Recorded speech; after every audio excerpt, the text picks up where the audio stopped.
أعوذ بالله من الشيطان الرجيم بسم الله الرحمن الرحيم الحمد لله والصلاة والسلام على رسولنا سيدنا محمد وعلى آله وصحبه أجمعين ومن ولا سبحانك لا علم لنا إلا ما علمتنا إنك أنت العليم الحكيم ربي اشرح لي صدري ويسر لي أمري واحلل عقدة من لساني يفقهوا قولي ثم أما بعد السلام عليكم ورحمة الله وبركاته. Бүгінгі сіздермен бөлісейін деп тұрған тақырыбымыз мұхталифул ахадис немесе мұхталифул хадис деп келеді. Хадистердің мәтін жағынан мағына тұрғысында бірін-біріне қарама-қайшылық келіп қалатын тақырыпта. Бұл хадистер белгілі, пайғамбарымыз саллаллаху алейхи вассалам сөздері бір-біріне қайшы келмейді, тек қана насих уәл мансух болған жағдайлардан бөлек. Қазіргі жағдайымызда мына карантин болғандықтан жаңағыдай шектеулер болып жатыр, мешітімізге де сондай қойылып жатыр. Соған байланысты кейбір түсініспеушіліктер де болып жатқандығы анық. Енді бұны шариғатымыз қалай қарайды? Шариғатта мынандай тақырып бар, татарруф дейді. Татарруф деген нәрсе бір жақты ғана дұрыс деп біледі, қалғанын бәрін дұрыс емес деп біледі.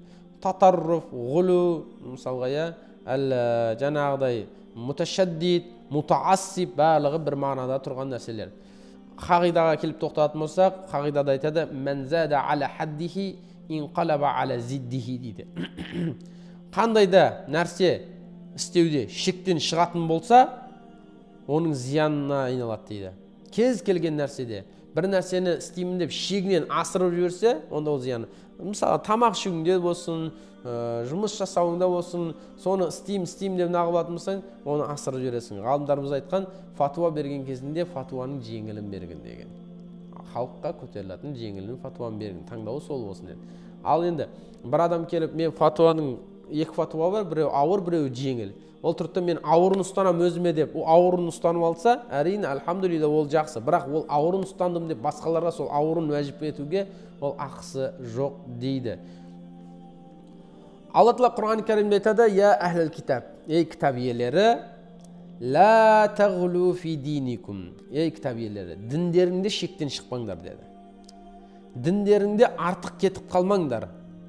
Білеміз, Иса алейхиссаламды кезінде артынан ерушілері қатты артық кетіп, Исаны пайғамбар деп айтудың орнына олар Алланың баласы деп жіберді, Құдайдың баласы деп жіберді.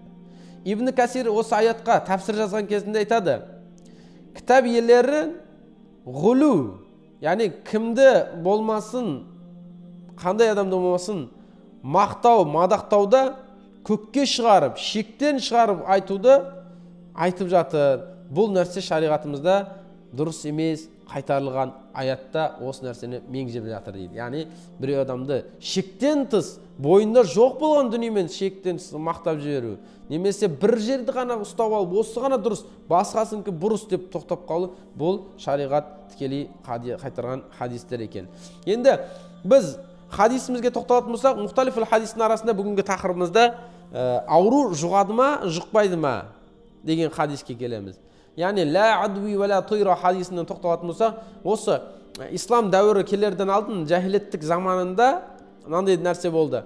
Адамдар ойлады, ауру бір жарқанаттың әкелуіменен, желдің есуімен, шайтанның үрлеуімен жетеді деп, сондай бір құбыжықтың несінде елестетіп солай түсініп жүрді. Пайғамбар саллаллаху алейхи вассалам солардың ойларының дұрыс емес екендігін кетіру үшін ондай нәрсе жоқ, жарқанат ауру таситын, желмен келіп нағылатын, шайтан үрлемейді, құбыжық жоқ, ауру таситын деп түсіндіріп, ла аду ва ла тойра деді. Енді екінші хадис бар, фарру минал маджзуму фирарука минал асад деген хадис бар. Сен маджзум аурудан, маджзум деген алапес деп келеді бір риуаятарда, алапес ауруынан арыстаннан қашқандай қашқын деді. Қарасақ, мына жердегі бірінші хадисімізде ауру жұқпайды деп тұр, екінші хадисімізде ауру жұғады деген нәрсеге алып келіп тұр. Осы екеуін қосу үшін ғалымдарымыз бір жерге тоқтау керек болды. Негізінде бір мәселенің тақырыбында сөйлессе, ол нәрсені тек қана бір кітаптан қарауға болмайды. Хадистен, фиқтан қарайсың, ақидадан қарайсың. Енді осы нәрсені бір-біріне қосу үшін басқа да риуаяттар қалай қарап шығамыз. Жаңағыдай ла юраданна әл-мумарад алас мусах. Жаңағыдай бір кісінің түйелерінің арасына өзінің сау түйесін кіргізіп жіберген еді, ол түйелерін бәрін ауыртып қойды. Я Расулалла, мен сондай болды деген кезде пайғамбар саллаллаху алейхи вассалам не деді? Ауру түйені сау түйелерінің арасына қоспағын деді. Ауру түйені сау түйелерінің арасына қоспа. Қараса хадистер бір-біріне қарама-қайшы келгенде ғалымдар не деді? Бұл хадистерді біз бір жерге келтіріп тоқтауымыз керек деді.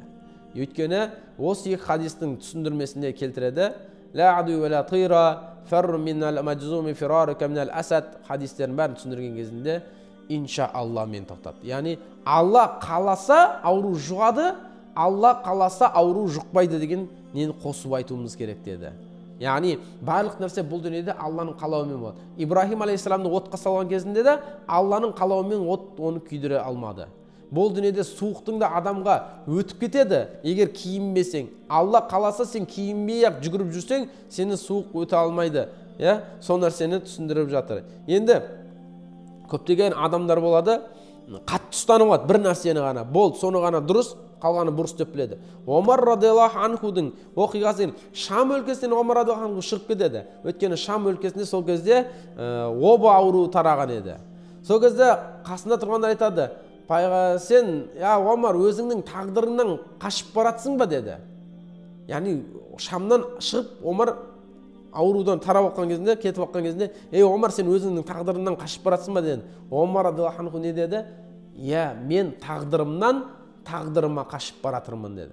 Сонда айтып тұрған нәрсесі, ауру жұғайын деп тұр қалса, сол жерден шығып, мен өзімнің тағдырыма қарай қашып баратырмын. Яғни себебін жасап жатырмын деген сөзді білдірді. Бұл дүние себептерге байланғандықтан, тағдырың саған белгісіз болғандықтан, әрқашанда біз алдымызды жаңағыдай қауіпсіздіктен алдын алып отыруымыз керек болады. Пайғамбар саллаллаху алейхи вассаламның бірнеше хадистер келтіреді. Айюханнас Иякму вал ғулва фиддин. Адамдар, дінде ғулу, яғни дінде асырып, көтермелеп, қатайып, ұстанып алмаңдар деді. Бұны Ибн Маджа, имам Ахмад риуаят етеді. Хадистің жалғасында фаинна ахлака ман кана қаблакум ал ғулва фиддин. Сендерден алдыңғы үмбеттердің арасында құрдымға кеткен еді. Олар қалай кетті? Олардың кеткен нәрсесі бір заттыға қатайып ал, ғулваға кетіп қалғандықтан. Ат-тафрид вал ифрат деген нәрсе бар. Ол екеуі де дұрыс емес. Ол екеуі де дұрыс емес. Яғни орта, біз айтамыз ғой, васатия, ортаны ұстануымыз керек біз. Қатайып алсаң сынып қаласың, дінді жеңілдетіп жіберуге де болмайды. Ортаны ұстану керек болады. Өйткені пайғамбар саллаллаху алейхи хадисінде айтады: инна хаза дина ал-матин фауғил фихи ар-рифқ бир-рифқ. Пайғамбар саллаллаху алейхи айтады: әлбетте бұл дін өте берік болған дін. Оған жаймендеп келулерің керек дейді. Жаңағыдай дінді өте нәзік, өте жұмсақ нәрсе. Оған бірден келіп қатайып алып кіретін болсаң, сен сындырып тастайды. Хадис айтады ғой, пайғамбар саллаллаху алейхи вассалам айтады: инна дини юср фалам юшаддина илля галабаху. Дін өте жұмсақ нәрсе, дінді қатайлатпа, өйткені қаттыны алсаң, ол сені жеңіп қояды деді. Пайғамбар саллаллаху алейхи вассалам екінші хадистің жалғасына келеді: иннал мунбатта ла арда qata'a ва ла захран абqa. Әлбетте бір адам бар дейді. Ол адам белгіленген мекенге жету үшін астындағы атына мініп алады да, ол атын шаптыра береді дейді. Сол шаптырудың кесірінен дейді, аты шаршаудың үстінде құлайды, өледі. Сол арада ол адам белгіленген масафаны басып өте алмайды, тіпті ол белгіленген мекенжайға жете алмайды деді. Мәселе қандай нәрседе? Мәселе дінде бәріміздің жету керек болған нәрсеміз Алланың рахметі, Алланың мейірімі, Алланың жеңістігі, жетістігі. Сол нәрсе жету біздің арманымыз. Енді соған жету үшін біз жаймен шығуымыз керек болады. Өйткені айтады: халакал мутанаттиун деді пайғамбар саллаллаху алейхи вассалам. Бір емес, 3 рет айтты. Халакал мутанаттиун деді. Сонда мутанаттиунлар, олар құрдымға ұшыранушылар деді. Имам Науави айтады: мутанаттиун деген кімдер деген кезде, мутанаттиун дегеніміз оның ісі мен сөзінде шектен шығып кеткендер деді.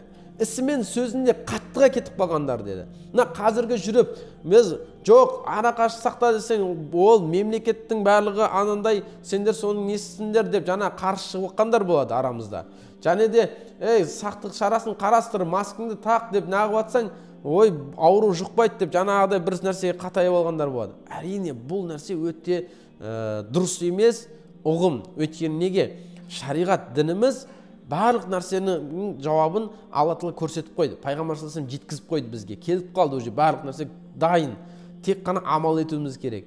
Пайғамбар саллаллаху алейхи вассалам өзінің айтып тұр: «Халакал мутанаттиун». Олар құрдымға ұшыраушылар. Мутанаттиалар. Ал мутанатти ісімен, әрекетінде, сөзінде қатты кетіп қалғандар. Шектен шығып тыс кетіп қалғандар. Өйткені айтады ғой: «Валан тушаддиду аля анфусикум фаюшаддадаллаху алейкум». Дінде өздеріңе қатты, дінді ұстанған кездеріңе өздеріңе қатты етіп алмаңдар. Өйткені дін сендерге ауыртпашылық, қаттылық болып қалуы мүмкін дейді. Ал фа инна қауман шаддаду аля анфусихим фашаддадаллаху алейхим. Анас ибн Малик риуаятына келтірген хадисте, бір қауым дінді өздеріне қиын, машаққат етіп ұстанып алған еді. Алла Тағала олардың сол ұстанған халінде сол дінді оларға қатты қылып қойды дейді. Сонда ғалымдарымыз айтады, бір нәрседе екі фатуа келсе, ауыр және жеңіл. Соның ауырын ұстансаң, сен ұстана бер, бірақ өзгелерге оны ұсынбай-ақ қой дейді. Өйткені ол сенің жағдайыңды көтере ала ма, көтере алмай ма дейді. Қазіргі бауырларымыздың бір қателіктерінен қалатын нәрсе, әрине, дін болған кейін, өмір болған кейін, дүние болған кейін әртүрлі сынақтар болады, әртүрлі жағдайлар болып жатады. Оның бәріне мұсылман адам дайын болу керек. Бұның барлығын өте көркем мінезділікпен шеше білу керек болады. Ең басында айтатын нәрсеміз, бір білімді оқыған кезінде сол білімді толығымен алып алмайынша ол білімнен сөйлемеу керек болады. Алла Тағала баршаларымызға разы болсын. Иншалла Алла Тағала дінімізге бекемділік берсін. Ислам дінін Алла Тағала көркейтсін, ислам дініне күш қуат берсін. Иншалла еліміз аман, жұртымыз тыныш болып, түрлі жаман бүліктерден Алла Тағала сақ етсін. Алла Тағала аурудан, сырқаудан баршамызды аман етіп, мына індеттен амандықта, саулықта, қуанышты күндерге жетуімізді нәсіп етсін. Ва ахир дауана анил хамдулиллахи раббил аламин.